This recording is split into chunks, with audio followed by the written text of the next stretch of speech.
Hi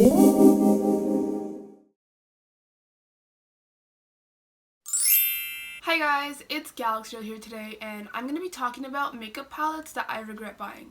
So, let's just jump right into it. The first thing that I'm going to be talking about today is the Naked 3 Urban Decay palette. So here's what it looks like. Now, I'm going to take it out for you guys, so you guys can see. Here you go, and I'm going to open it up.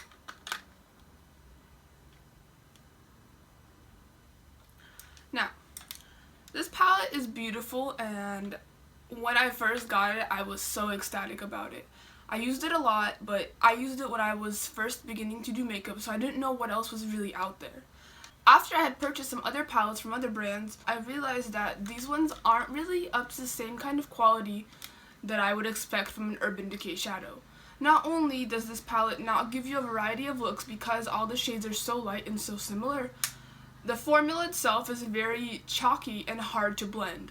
So that's why I'm putting it into the palettes that I regret buying video. This is another Urban Decay product, and I don't hate Urban Decay, although there are quite a few Urban Decay products in this video. It's just that certain palettes that I've purchased haven't worked for me personally, but these are all my opinions, and I still use a lot of Urban Decay products like their liners and their setting sprays, and I absolutely love them. I never have trouble, but these last couple of palettes that they released have just really been misses for me personally.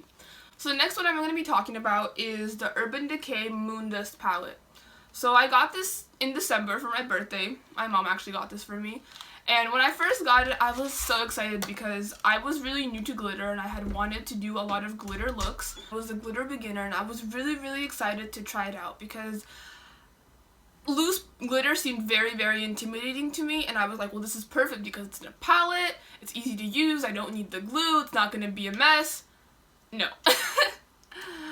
Although these shades are beautiful and they look like they would be very pigmented, it is very hard to build these up because not only do they have a lot of fallout, they're very light. But overall, I was just not impressed with how hard it was to get the glitter to actually stay on your eye.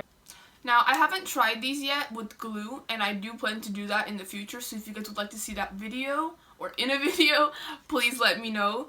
But just using them, how they're meant to be used, putting them on the brush, putting them on the lid, has not worked for me, so that's why today I'm putting this into the makeup palettes that I regret buying video. The next thing that I'm going to be talking about is a Naked Smokey palette. So this is the packaging for it. I'll take it out for you guys. Here you go. And this is what the shades look like. So the problem with this palette is that it doesn't really give you a variety of options when it comes to looks. The second biggest problem with this palette is those horrendous shimmery shades. I can't stress enough how much I hate the formula in these shades right here. Because no matter how blended and matte your eye is, as soon as you try to apply those shimmery shadows to your lid, it'll get everywhere and then your look will be ruined. When I first got this palette, I was really excited to try it out, and I was just really heartbroken with how difficult it is to work with these. The next thing that I have is the Urban Decay Gwen Stefani palette. So here's what this looks like. I really love the packaging. It's absolutely beautiful.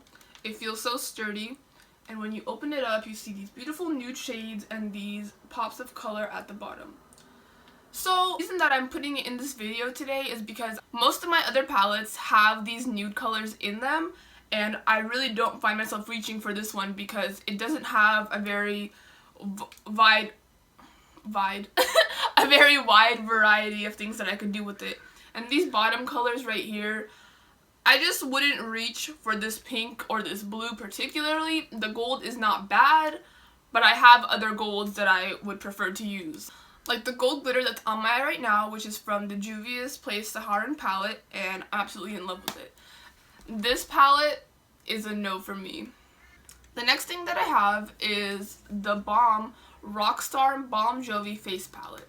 So it comes out of this little sleeve right here, and it actually opens up both ways, up and down, And so here on top you have your shadows, you have your highlighter, blush, and you also get 2 lip pigments. Lip and cheek pigments, excuse me.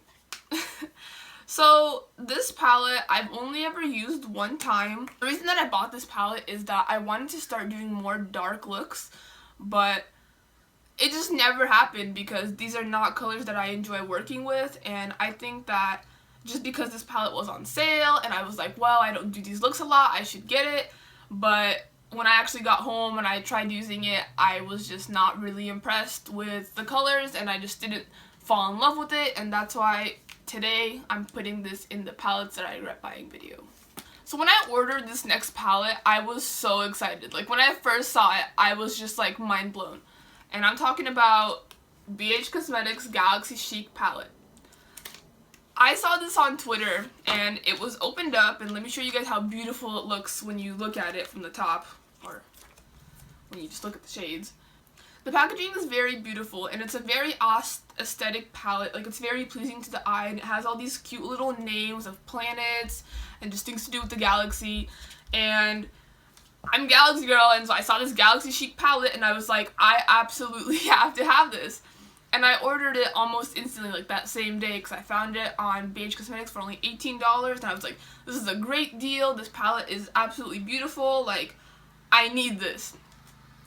So when I actually got the palette, I hadn't really thought about the fact that every single shade in here is a shimmer shade. I'm a matte girl, I love matte shades, I love matte shadows, I love matte lipsticks. Like, I am not a huge fan of shimmer. Other thing is that the colors, once you actually look at these and once you actually put them on your eye, colors that are like in the same color range, I guess you would say, end up looking very, very similar, and so you don't really get a lot of, like, I guess, transition. It's very much like one big thing on your eye, so it's very hard to get any kind of depth from this palette, and that's why this is in the palettes that I regret buying video. Last, but certainly not least, is the Too Faced Cat Eyes palette. This is a small travel palette. I picked this up at Nordstrom Rack. It was on sale, and I was like, you know, I don't really have a lot of travel palettes. I could definitely use this. And it's so cute. It comes with these like 3 big pan shades, and it comes with these 6 little ones. And I was like, well, there's a lot of different things that I could do with this. The only problem is that I don't go anywhere. Literally, I don't remember the last time I went on vacation or like traveled somewhere that I would need to be doing makeup. When I do go, I usually would not bring makeup with me because I'm the kind of person that will do makeup like maybe 3 or 4 times a day, but it's not an everyday routine for me. So usually if I'm going out of town or going somewhere, I'll just be like, oh, well, I could just not wear makeup on that day just to avoid the hassle. And so this palette is super brand new. I've never even swatched it, and so I think that I made a bad decision buying this because I bought it because it was on sale and not because I needed it. And I think that's a mistake that I've made with a lot of these palettes that I have here in this video, which is why next week I'll be filming an anti-haul to kind of like combat my consumerism. So yeah, see you guys next week.